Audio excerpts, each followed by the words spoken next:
So what it is saying that in combination with superoxide ion, this one generated by NADPH oxidase, ये super oxide anion बना in combination with, किसके combination with से, nitric oxide के combination with से, ठीक है, generated by NADPH oxidase in combination with superoxide anion generated by NADPH oxidase. NO nitric oxide produces an additional reactive nitrogen species peroxynitrate and toxic S-nitrosothiols. ये दोनों बना nitric oxide से.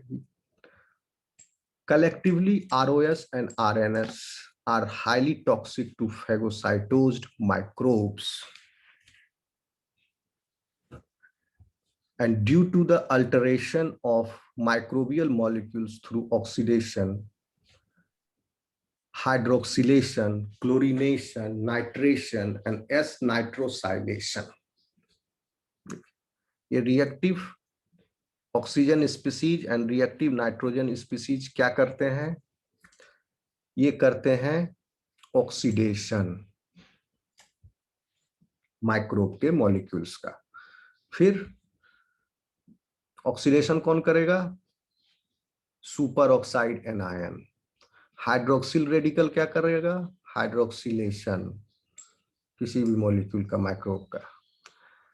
Chlorination कौन किया, chlorination hypochloric acid, hypochlorous acid ये वाला किया chlorination. Nitration कौन किया, नाइट्रिक ऑक्साइड जो रिएक्टिव नाइट्रोजन स्पीसीज से बना. और एस नाइट्रोसाइलेशन कौन किया, this one S nitrosothiols along with the formation of sulphonic acid. तो इस चक्कर में क्या हुआ, ये प्रक्रिया के द्वारा ऑक्सीडेशन एस नाइट्रोसाइलेशन करेगा तो सल्फोनिक एसिड भी प्रोड्यूस होता है. And destruction of iron sulfur clusters of proteins. So sulfonic acid disrupts in many type of proteins, particularly enzymatic complexes. Iron sulfur clusters are there, and many supramolecular structures are also stabilized by the metal ions. आप सुने होंगे किसी का active side में calcium है, okay, magnesium है, non metallic ions, other type of ions जो है, और हीमोग्लोबिन है तो हीमोग्लोबिन में आयरन है, हीम है. तो इस तरह के जो बड़े बड़े प्रोटीन मॉलिक्यूल हैं उसके एक्टिव साइट के फंक्शन के लिए कुछ एक दूसरा एलिमेंट ही, भले एक ही एटम हो, इस तरह से बैलेंस्ड रहता है स्ट्रक्चर. तो उस सब को डिसरप्ट कर दिया जाता है इसके द्वारा. तो one example of how these oxidative species may be toxic to pathogens is the oxidation of reactive oxygen species by cysteine sulfhydryls that are present in the active site of many enzymes, inactivating the enzymes. तो जो enzyme release हुआ cytoplasm से निकला या उसके organelle से निकला microbes के, उस सारे एंजाइम जो है ये प्रक्रिया के बाद कोई नहीं बचेगा. Oxidation, hydroxylation, S nitrosylation, chlorination, nitration, ये सब होगा, सारे एंजाइम उसके डिस्ट्रॉय हो जाएंगे.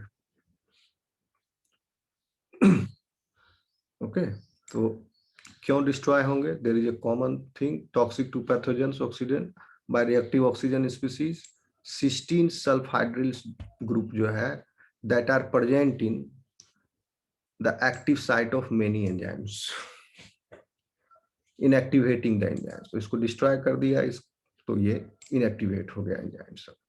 ROS and RNS also can be released from activated neutrophils and macrophages and kill extracellular pathogens.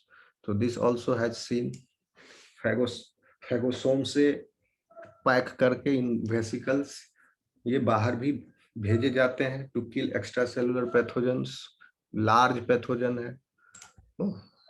So that mechanism is not explained here. Because ये phagocytosis है, phagocytosis के दौरान जो हो रहा है वो ये एक्सप्लेन कर रहा है। ओके, आगे बढ़े। Yes sir. Yes sir. अब सी, हम बात कर रहे थे अगर ये सब इंपॉर्टेंट एंजाइम, अगर ये एंजाइम में डिफेक्ट हो गया तो क्या होता है।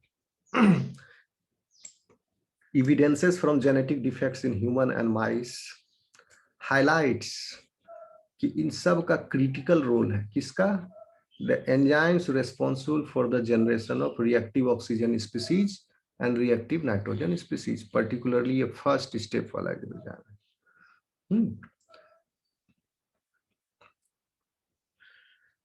The critical roles of these reactive chemical species in microbial elimination of phagocytic cells. They have the critical roles. The importance to antimicrobial defense of phagosomal NADPH. Phagosomal NADPH कौन है? NADPH oxidase, sorry, कौन सा enzyme है बताइए?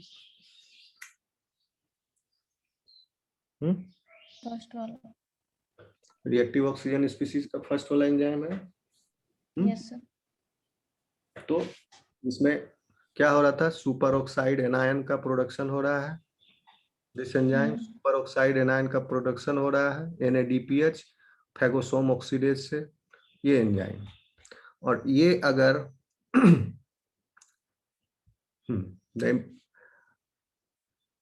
ये enzyme में अगर defect आ गया, and this enzyme consists of many सब unit, very unique type of enzyme, many सब यूनिट्स आर देयर।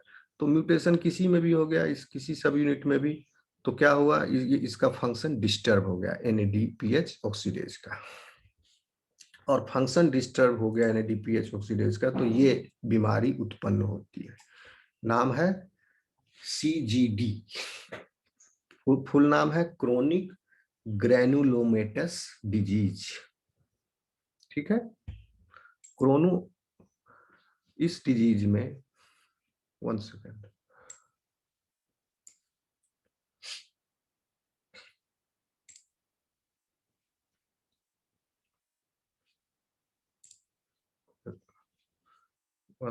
है, हाँ, कहाँ थे, illustrated bye chronic granulomatous disease. तो इसमें पेशेंट के साथ क्या होता है, पेशेंट जो है they are very susceptible for fungal bacterial infections. एक नॉर्मल भूसा का ढेर जो है, समझ करो कि इन वाइल्ड पीपल वर्क, तो simple sack of a husk will lead to pneumonia in this person.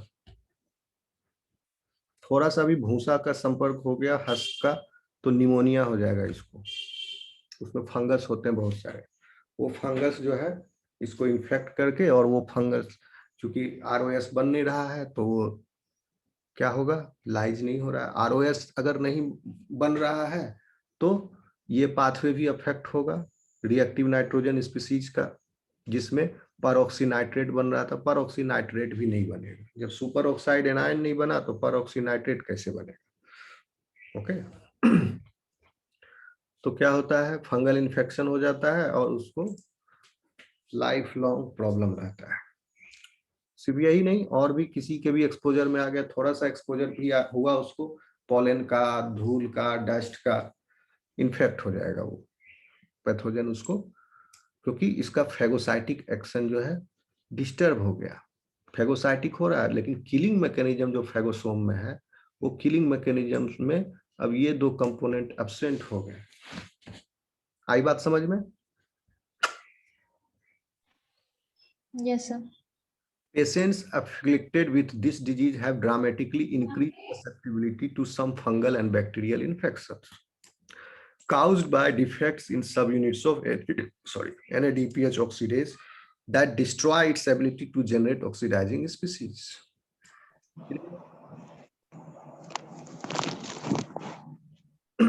In addition, studies with mice in which the gene encoding inos were knocked. ये तो इफेक्ट हो गया NADPH ऑक्सीडेज के defective हो जाने की वजह से ये जीन जो है, म्यूट करो, कौन सांस ले रहे हैं? ओके, सांस तो सब लेंगे लेकिन ये आवाज आ रही है जोर जोर से। ओके, कहाँ थे? काउज्ड बाय डिफेक्ट्स इन सब, ये तो NADPH ऑक्सीडेज में डिफेक्ट की वजह से ये डिजीज हुआ, ठीक है।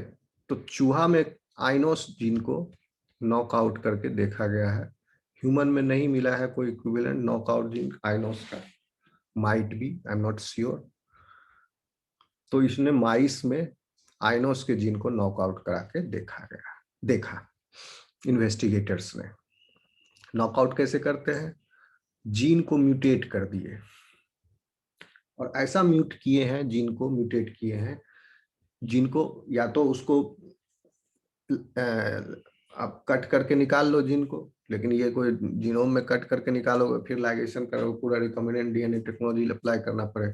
तो जीनोमिक डीएनए के साथ इस तरह से कटिंग एंड लाइगेशन पॉसिबल है, बट क्या जरूरत है उसको करने का? उस पूरे जीन में ही आप 4-5 को पॉइंट म्यूटेशन कर दिए, जिससे gene product has become totally ineffective, absurd type of gene product मिलेगा विदाउट फंक्शन। पॉइंट म्यूटेशन कर दिया, नॉकआउट हो गया, and have shown that nitric oxide जो है and substances derived from it account for much of the antimicrobial activity of macrophages against bacteria, fungi and parasite. Why? Because of this compound, peroxynitrate. Okay, fungi को पूरा तरीके से नाश कर देता है ये पेरोक्सीनाइट्रेट। तो अगेंस्ट, इसलिए आइनोस का जीन और भी ज्यादा डिलीटीरियस है, इसलिए ह्यूमन में शायद कोई इक्विवेलेंट मिला नहीं, क्योंकि आइनोस जीन अगर म्यूटेट हो गया तो जिंदा ही नहीं बचेगा। ओके, हो सकता है, आई एम नॉट श्योर, हो सकता है पॉपुलेशन में हो। ओके, लेकिन NADPH डिफेक्टिव जीन है पॉपुलेशन में। हाँ, ज्यादा दिन तक नहीं बच पाता है, लेकिन ये कुछ साल तक जीवित रहते हैं। सो in addition, studies with mice in which the genes encoding for inos were knocked out have shown that nitric oxide and substances derived from it account for much of the antimicrobial activities of macrophages against bacteria, fungi, and parasites. And in these mice in which inos gene is knocked, those mice lost much of their usual activity to control infections by such intracellular pathogens. ठीक, ये mycobacterium tuberculosis and leishmania major, ठीक है, infections as mice lost much of their usual ability to control infections by such intracellular pathogens such as mycotuberculosis and Leishmania major. तो intracellular pathogens जो cell के अंदर ही रहेंगे, वहीं अपना न्यूट्रिशन ऑब्टेन करेंगे, रिप्रोडक्शन करेंगे, ठीक है, और इम्यून सिस्टम से बचे हुए रहेंगे, क्योंकि सेल के अंदर है तो छुप गया है डिफेंस। इसीलिए इंट्रासेलुलर पैथोजेंस को एलिमिनेट करना is difficult for the immune system, जैसे वायरसेस, माइकोबैक्टीरियम ट्यूबरकुलोसिस, मलेरिया का पैरासाइट, ठीक है। लेकिन यहाँ पर माइकोबैक्टीरियम ट्यूबरकुलोसिस और लिस्मानिया मेजर, ये क्या है? लिस्मानिया मेजर कालाजार, और ये टीबी। तो टीबी और कालाजार के जो परजीवी है, मतलब ये आपके जो पैथोजन है, वो सेल के अंदर रहता है। कौन सा सेल के अंदर? माइक्रोफाज के अंदर। तो माइक्रोफाज में अब आइनोस जीन है नहीं, तो ये आराम से वहां पर दे विल देयर, ठीक है, दिस माइस लॉस्ट, और इसको आराम से टीबी भी होगा और इस माइस को, और कालाजार भी होगा, इंट्रासेलुलर पैथोजन वाले बीमारियां। The intracellular protozoan parasite that cause leishmaniasis.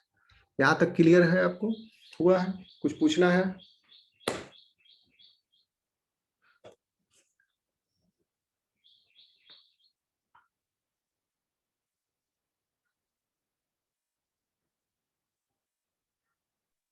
सो रहे हो क्या सब लोग? आवाज आ रही है मेरी? Yes sir. Yes, नहीं sir. सर, कुछ नहीं पूछना है। देखिए यहां तक आपका फेगोसाइटोसिस माइक्रोब्स के परिप्रेक्ष्य में कंप्लीट हो गया।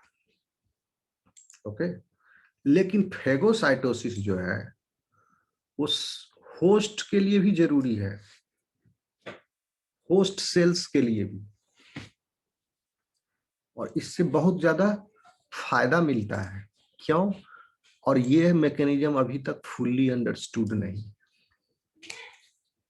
ठीक है, तो इसमें क्या होता है, नेक्रोटिक सेल, एपोप्टोटिक सेल और your cellular debris, dying cell और डेड सेल, मर रहे सेल या मर चुके सेल, या सेल का डेब्रिस।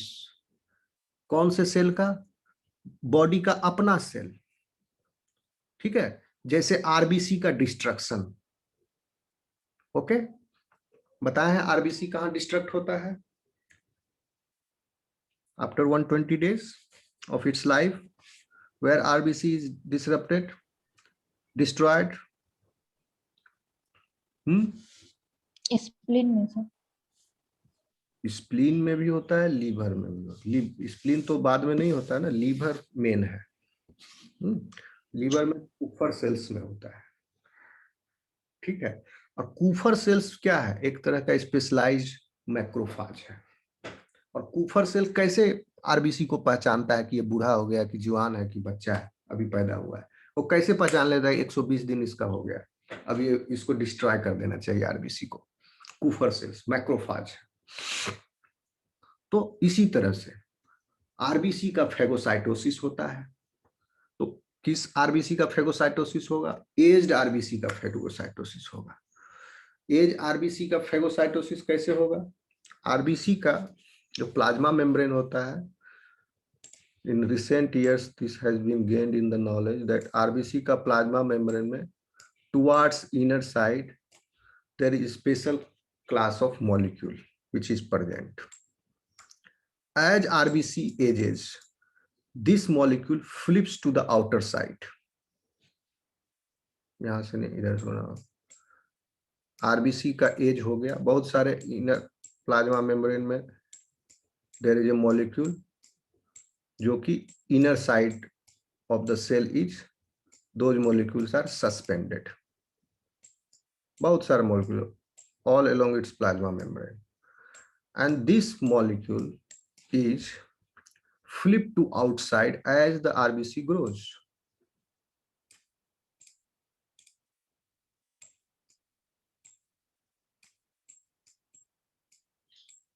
ठीक, फिर और ग्रो करेगा, और एज हुआ, और ज्यादा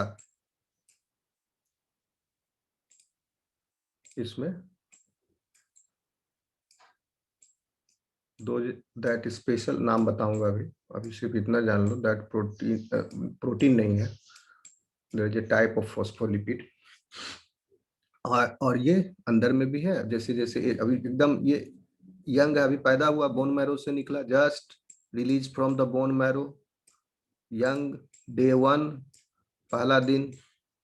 जैसे जैसे ये एज किया, मान लो ये हो गया अब 60 डेज का आरबीसी, तो some of that protein some of those molecules will be present, they will be outside. अब 120 डेज हो गया, अब क्या हुआ? majority of them are outside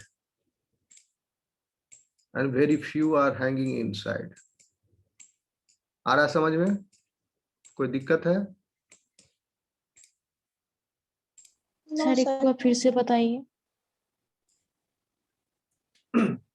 ये हम आरबीसी का डिस्ट्रक्शन बता रहे हैं इन कूफर सेल्स। सोच के देखो कि कैसे अपने ही सेल को फेगोसाइटोज कर रहा है। तो फेगोसाइटोसिस होने के पहले आपको पता है कि पैम्प चाहिए एंड पीआरआर चाहिए। पैम्प कहाँ था? माइक्रोब के सरफेस पर। आरबीसी तो माइक्रोब नहीं है, तो आरबीसी के सरफेस पर कौन सा ऐसा मॉलिक्यूलर पैटर्न है जिससे ये phagocytic cell जो है, those cells, phagocytic cells that it will recognize RBC कि अब RBC को हम इंटरनलाइज करें, ठीक है। क्योंकि अदर सेल्स जो है उस पर भी कोई मॉलिक्यूलर पैटर्न नहीं है जिसके लायक रिसेप्टर हो, PRR हो मैक्रोफाज पर, ओके। हमारे होस्ट सेल के मॉलिक्यूलर पैटर्न के बेसिस पर कोई रिसेप्टर नहीं है, अभी तक आप लोग ये पढ़े थे। जो पैटर्न माइक्रोब के सरफेस पर है मॉलिक्यूलर पैटर्न, उसके अगेंस्ट रिसेप्टर है ऑन फैगोसाइटिक सेल्स। यहां तक क्लियर है? Yes sir. तो कैसे है ये आरबीसी का डिस्ट्रक्ट फैगोसाइटोसिस हो रहा है, सवाल उठता है। सिर्फ आरबीसी ही नहीं, अब आपको जानकर आश्चर्य होगा, tumours, cancerous cells, ageing cells, necrotic cells, apoptotic cells. Necrosis क्या है? Cell death in the presence of the toxin और अनफेवरेबल कंडीशन, हाइपोक्सिया, एनोक्सिया, इस सब की वजह से जो सेल डेथ हुआ, that is called as necrosis.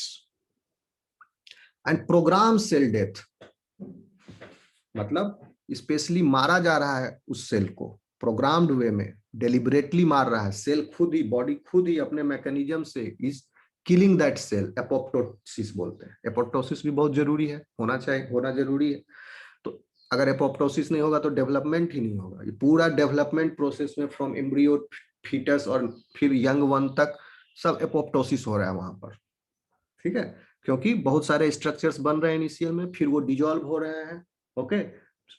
Structures modify हो रहा है, जैसे फॉर एग्जांपल किडनी का डेवलपमेंट पूरा एपोप्टोसिस हो रहा है। पहले प्रोनेफ्रोस किडनी आया, फिर मीसोनेफ्रोस, फिर मेटानेफ्रोस। तो मीसोनेफ्रोस आता है तो प्रोनेफ्रोस डिजेनरेट हो गया, एपोप्टोसिस हो गया, पूरा किडनी गायब हो गया, pronephric kidney, mesonephric kidney appear हुआ, न्यू टिश्यू। फिर mesonephric kidney after some month, mesonephric kidney भी पूरा एपोप्टाइज हो जाएगा, फिर मेटानेफ्रिक किडनी बनेगा। तो जब तक जन्म हुआ बच्चा का, किडनी आ गया उसमें, जो कि एडल्ट वाला किडनी है, मेटानेफ्रिक किडनी।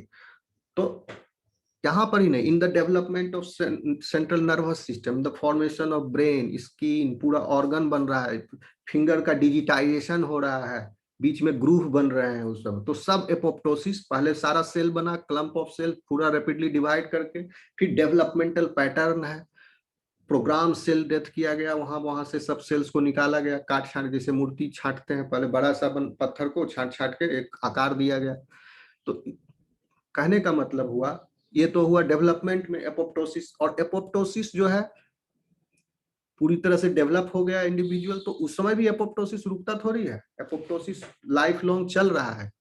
जिस सेल की आवश्यकता नहीं है उसको मार दिया जाता है प्रोग्राम सेल डेथ करके, ठीक है।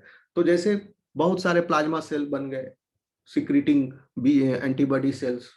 अब इन्फेक्शन चला गया, क्या जरूरत है प्लाज्मा सेल का एंटीबॉडी सिक्रीट करने का, तो उसको भी मारा जाएगा। कुछ सेल्स जो है, जो टी सेल्स जो सेल्फ रिएक्टिव है, थाइमस में डेवलपमेंट हो रहा है, तो सारे डायरेक्शन में डेवलपमेंट, थाइमस में डेवलपमेंट हो रहा है टी सेल्स का।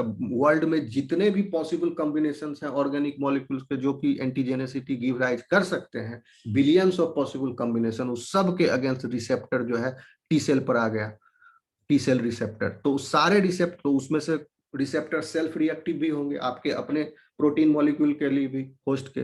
तो सेल्फ रिएक्टिव टी सेल्स को प्रोग्राम सेल डेथ के द्वारा एपोप्टोसिस करके उसको मार दिया जाता है। तो प्रोग्राम सेल डेथ में एक्चुअली होता क्या है, सिग्नल गया, उसके बाद उसका फैगोसाइटोसिस होता है, एपोप्टोटिक सेल्स का।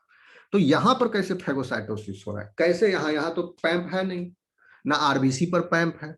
और नेक्रोटिक सेल, अगर मान लो लीवर का सेल, लीवर में सिस्ट बन जाता है, ये सब सुने होंगे, नेक्रोसिस हो गया, तो लीवर का सेल हेपेटोसाइट्स, वहां पर कहाँ प्रोग्राम मॉलिक्यूलर पैटर्न है, प्लाज्मा मेम्ब्रेन पर पैटर्न है, ठीक है ना। पैटर्न सब मोजाइक टाइप का पैटर्न, सबका अपना अपना सिग्नेचर है, पैटर्न है सेल सरफेस पर।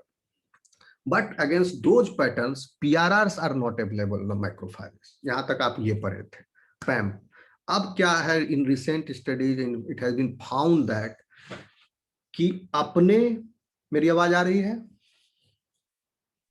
Yes sir. Yes sir. For molecular patterns present on our own cells, उसके अगेंस्ट भी रिसेप्टर्स हैं ऑन मैक्रोफेज। देखिए कितना ब्यूटीफुल मैकेनिज्म। कोई ब्रिलियंट ही होगा जो ये बनाया होगा। पैथोजन के अगेंस्ट भी रिसेप्टर्स है और अपने मॉलिक्यूलर पैटर्न्स के अगेंस्ट भी रिसेप्टर है। तो उसको क्या बोलते हैं जो प्रेजेंट है on host cell, that pattern, उसको बोलते हैं डैम्प। एक पैम्प है, पैम्प पैथोजन पर है मॉलिक्यूलर पैटर्न्स, पैथोजन के ऊपर जो मॉलिक्यूलर पैटर्न है उसको बोलते हैं पैम्प, और डैम्प जो है वो danger associated molecular pattern that is present on your own cell. तो ये आरबीसी का जो हम फ्लिप फ्लॉप मैकेनिज्म बता रहे हैं, ये certain type of molecule which is present inside, as the RBC grows older that molecule flips, उलट करके it presents itself towards the outside of the cell. So the number of these flipped molecules present on the cell surface indicates the age of that cell. And Kupffer cells recognize these flipped molecules, and then a sufficient, for suppose sufficient number of interactions is required for the Kupffer cells to internalize these cells. When this sufficient number of, or you can say the copy number of these flipped molecules is established, एक density होगा, इसका density बढ़ेगा, एक छोटे से area में इसका binding reason जहां उसका फर्स्ट कांटेक्ट होगा वहां पर इनफ नंबर ऑफ इंटरेक्शंस हो जाए ताकि वो इसको होल्ड कर ले सेल्स को। That enough number of interactions तब तक डेवलप हुए 120 दिन में, तो इसीलिए 120 दिन इसका लाइफ है। तो इन दीज मेनी डेज इतना डेंसिटी बढ़ गया in this local region flipped molecule का। Now the Kupffer cells will effectively hold it and internalise it RBC को, और आरबीसी को फिर वो फेगोलाइसोसोम में भेज दिया अपने, और वहां पर आरबीसी का डिस्ट्रक्शन होगा। अब जो यहाँ पर रिएक्टिव ऑक्सीजन स्पीसीज की कितनी आवश्यकता है, पूरा हीमोग्लोबिन है इसमें, आरबीसी में भरा हुआ हीम ग्रुप को, आयरन सल्फर क्लस्टर को जो ब्रेक कर रहा था तो वो भी हीम सेंटर को ब्रेक करेगा।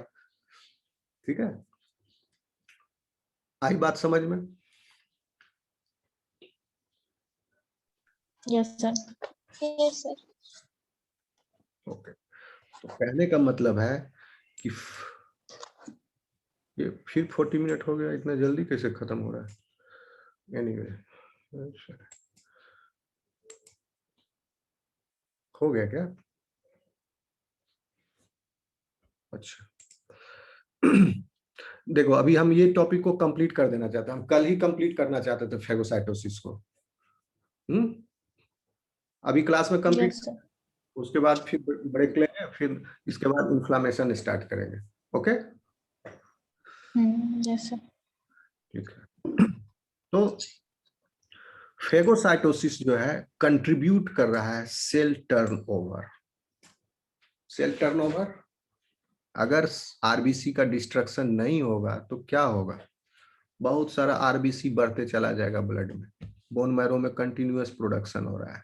तो जिस रेट में प्रोडक्शन हो रहा है, to maintain a healthy state of the body, जिस रेट में प्रोडक्शन हो रहा है उसी रेट में डिस्ट्रक्शन होगा। अगर ये रेट प्रोडक्शन का और डिस्ट्रक्शन का रेट इम्बैलेंस हो जाए तो क्या होगा? अगर तो नंबर इम्बैलेंस होगा, number of RBC will increase. तो आप ये समझिए नंबर ऑफ आरबीसी इंक्रीज होना is more dangerous than number of RBC decrease होना। ओके, सो दिस, तो ये कब होता है? ये भी एक तरह का कैंसर है। बोन मैरो में फिर इंक्रीज प्रोडक्शन हो गया, बहुत ज्यादा आरबीसी प्रोडक्शन होता है, हो रहा है। ठीक है, और उसका डिस्ट्रक्शन, तो डिस्ट्रक्शन कुफर सेल में जो चल रहा है वो उसका लिमिट अपना रेट से चल रहा है। जब एज होगा आरबीसी तभी ना वो डिस्ट्रक्ट करेगा। नया नया बन के बहुत सारा आ गया, तो क्या हुआ? Blood is overloaded with this RBC now, और वो that is very dangerous condition. Okay, तो ये सेल टर्नओवर यानी डिस्ट्रक्ट करना जरूरी है। फेगोसाइटोसिस अब नहीं करेगा डिस्ट्रक्ट, आरबीसी डिस्ट्रक्ट नहीं होगा तो समझ लो कितना दिक्कत होगा। वो that will be a lethal condition for the body. And the clearance of dead cells.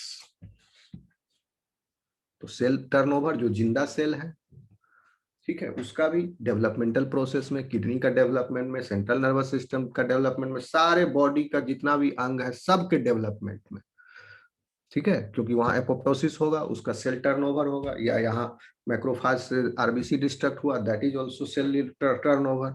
और क्लियरेंस ऑफ डेड सेल जब हो गया, नेक्रोसिस हो गया, सेल डेथ कर गया है, तो उसको भी इंटरनलाइज करके, उसको पार्ट ही पार्ट में अलग करके, क्योंकि वहां पर रहना ठीक नहीं है, वो डेड सेल्स है, अनवांटेड है, वो क्यों स्पेस ऑक्युपाई करके रहेगा। डेड सेल क्या करेगा, dead cell will become food for the pathogen.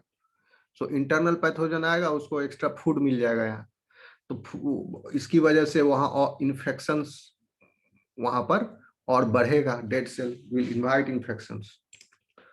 तो इस सब का क्लियरेंस होना जरूरी है डेड सेल का, और सेल का टर्नओवर भी होना जरूरी है to maintain a healthy state of the body. Clear है? तो इन दोनों चीजों में फेगोसाइटोसिस का रोल है। ओके, आगे बढ़े। Yes sir. ठीक है, ये शीर्षक मैंने एक्सप्लेन कर दिया आपको। अब देखिए क्या हो रहा है। अभी तक हम क्या पढ़े थे, our discussion of phagocytosis thus far has focused on its essential role in killing pathogens. और आप भी आज तक जानते थे कि फेगोसाइटोसिस से पैथोजन किल होता है। इससे कहीं ज्यादा इंपॉर्टेंट रोल है, ये भी बहुत इंपॉर्टेंट रोल है, सेल टर्नओवर नहीं होगा तो आदमी बचेगा ही नहीं, बीमारी तो बाद में होगा ना, उसको पहले तो उसको बचना जरूरी है। तो वो जीवित ही नहीं रह पाएगा अगर ये फेगोसाइटोसिस उसके ये दो मेन काम को ना करे। तो जीवित क्या, वो बन ही नहीं पाएगा, वो इंडिविजुअल एम्ब्रियो ही डेवलपमेंट नहीं हो पाएगा जायगोट से। ठीक है, so as the body's main scavenger cells, scavenger cell है कौन, macrophage, also utilize their phagocytic receptors to take up and clear cellular debris, cells that have died from damage, ठीक है, इंटरनल डैमेज से या कोई इंजुरी से cell damage हुआ, या टॉक्सिक स्टिमुली से डेथ हुआ है जिसकी वजह से नेक्रोसिस हुआ, और from apoptosis, programme cell death and ageing of red blood cells. सारी बात लिख दिया। ये सब जो है, इन सब को क्लियर करने के लिए फेगोसाइटिक रिसेप्टर्स हैं। Macrophages also utilise the phagocytic receptors, और ये फेगोसाइटिक रिसेप्टर दूसरे तरह के रिसेप्टर्स हैं, पीआरआरस नहीं है। कुछ पीआरआरस भी है, कुछ अलग टाइप ऑफ रिसेप्टर्स भी है। पीआरआर तो बेसिकली पैम्प के लिए है, ठीक है। तो ये सोचा गया कि पहले पीआरआर इवोल्यूशनरी अपीयर हुआ है, तो पीआरआर को यूज किया गया as a strategy by the pathogen. चलो उतना डिटेल में जाने की जरूरत नहीं है, बस ऊपर समझ लीजिए। Also utilise the phagocytic receptors to take up and clear cellular debris, cellular debris को क्लियर करने के लिए, सेल्स को, डाइंग सेल्स को जो नेक्रोसिस से हुआ, एपोप्टोसिस से हुआ, एज करके जिस हो गया, अब उसको मरना जरूरी है, इसलिए ये फेगोसाइटिक एक्शंस जो हैं होते हैं। ओके, क्लियर है? आगे बढ़े। Yes sir. थोड़ा सा बस है, 2-3 पैराग्राफ, ये फेगोसाइटोसिस खत्म हो जाएगा। Considerable progress has been made in recent years in understanding, अभी तक ये फुली अंडरस्टूड प्रोसेस नहीं है कि एपोप्टोसिस सेल का, नेक्रोसिस सेल का, बहुत सारा कंडीशन है, सबका कैसे हो रहा है, detail mechanism, even in the red RBC detail mechanism is still not clear, has been made in recent years in understanding specific markers and receptors that trigger macrophage phagocytosis of dead dying aging cells।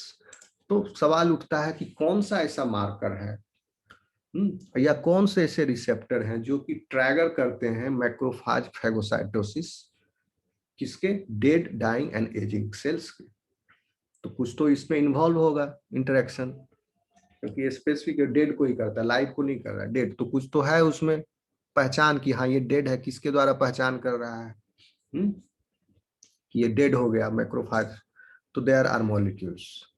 So collectively the components of dead dying cells and damaged tissues that are recognized by PRRs, leading PRR common term है यहाँ इसलिए use कर रहा है, leading to, but these receptors are different, leading to their clearance are sometimes referred to as damage associated molecular pattern, DAMP, या danger associated molecular pattern. ठीक है, तो ये पैटर्न्स जो है डैमेज एसोसिएटेड है कि अब इनका डैमेज आपको करना है, ये पैटर्न अपीयर हो गए, मैक्रोफाज को सिग्नल चला गया कि आप इसका डैमेज कीजिए. As the presence of these components may also be an indicator of conditions harmful to the body or may contribute to the harmful consequences such as autoimmune diseases. अब अगर ये डैम जो है अपीयर हो जाए किसी भी सेल के ऊपर, अपने सेल के ऊपर, हेल्दी सेल के ऊपर, फंक्शनिंग सेल के ऊपर अगर डैम्प अपीयर हो गया तो क्या करेगा, मैक्रोफाज आएगा, उसको मतलब नहीं है डाइंग है, डेड है, कुछ भी है, डैम्प अपीयर हो गया तो डाइंग, डेड और एजिंग की पहचान कैसे हो रही है, उसके ऊपर डैम्प अपीयर हो रहा है तब पहचान हो रही है. तो जिसके ऊपर भी डैम्प अपीयर हो गया यानी उसके नाम की सुपारी निकल गई. मैक्रोफाज आएगा, डैम्प को रिकॉग्नाइज करेगा अपने रिसेप्टर से और उसको किल कर देगा.